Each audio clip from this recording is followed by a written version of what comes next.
A lot of new info came out after my last video yesterday, and I'd like to update my prediction from 90% to 99%. Please give this video a thumbs up. I know some of you do it before I say anything. Thank you, legends.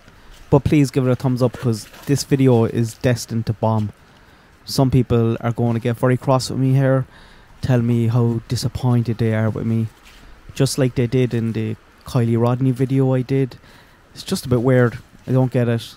This so-called true crime community I'm meant to be a part of is just a bit weird. Maybe it's because these things can be fresh when I talk about them and people are a bit touchy.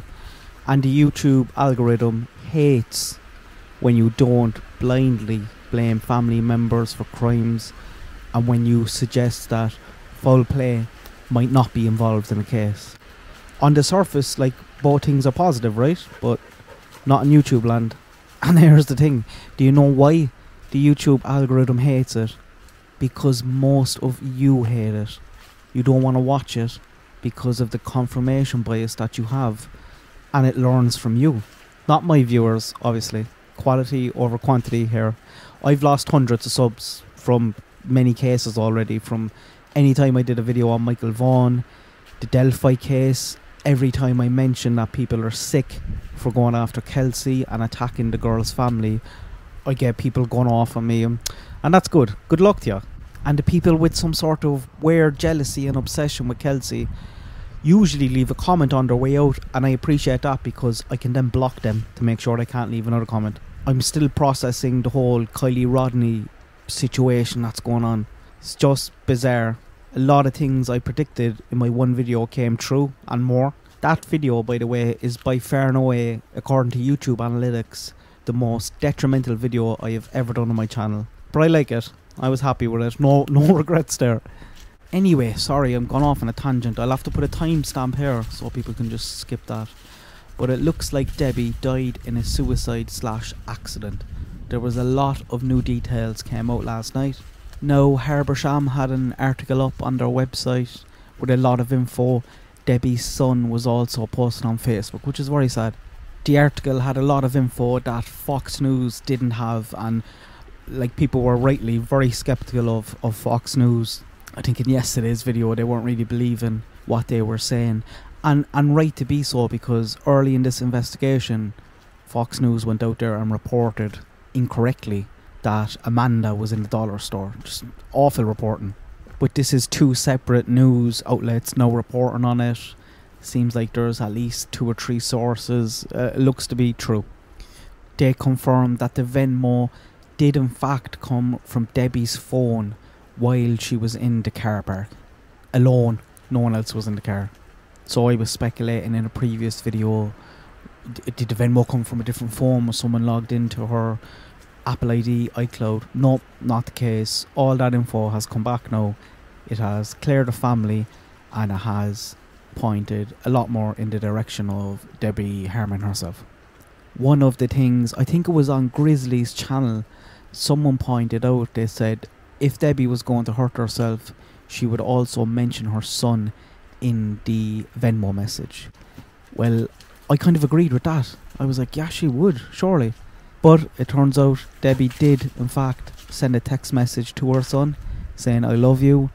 That text didn't deliver for some reason, but it was found when they got back all the phone records.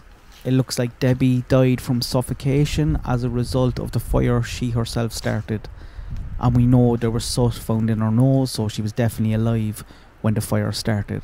They also found gasoline on her clothes, but this might not necessarily mean that she poured the gasoline on herself. It could be from the fumes of lighting a flame or falling into something.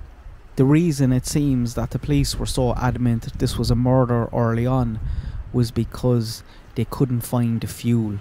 They didn't find, they're a joke. They didn't find the gas container that was at the crime scene till weeks later. So it could have easily been picked up by the multiple people who went out there and took pictures of the crime scene.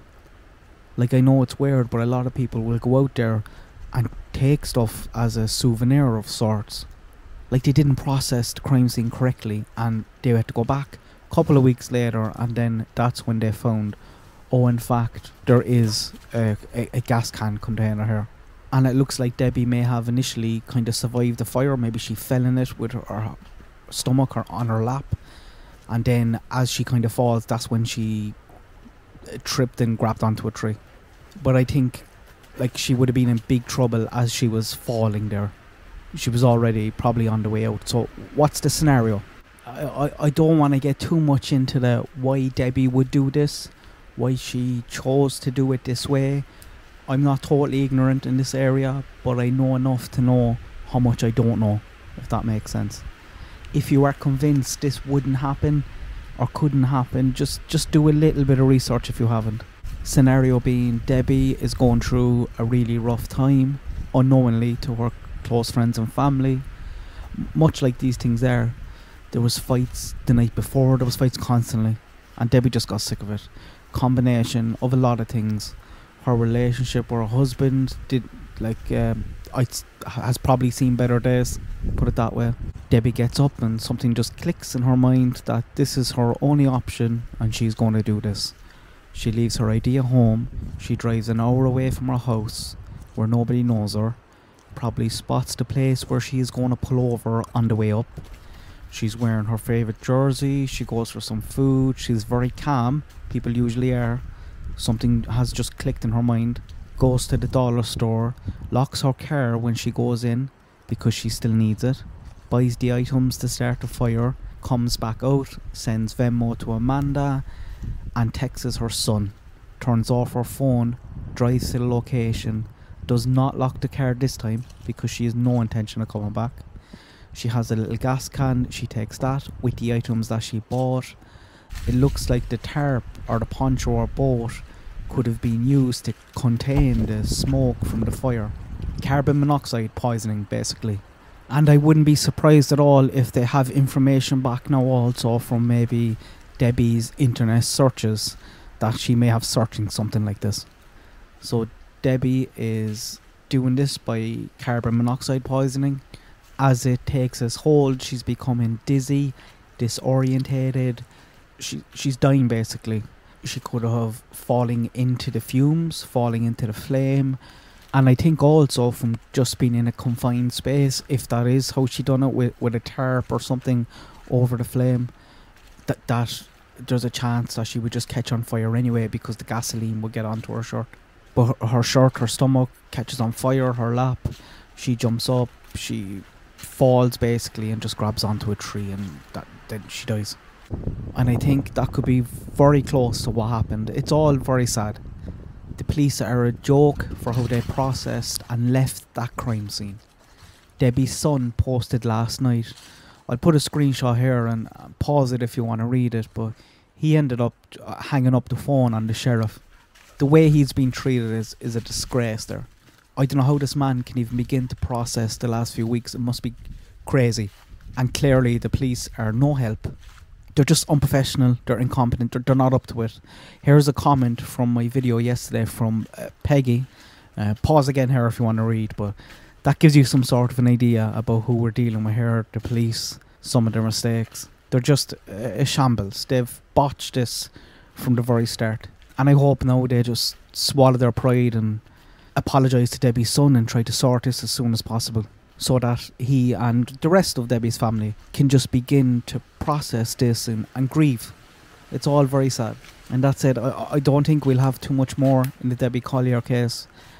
Probably just cover the press conference alright when they confirm all this, but no doubt in the next few days and few weeks, like Kylie Rodney, you'll see some conspiracy theories and people who will refuse to believe it. But strange things happen, folks. Good luck. God bless. I hope everyone has a good day.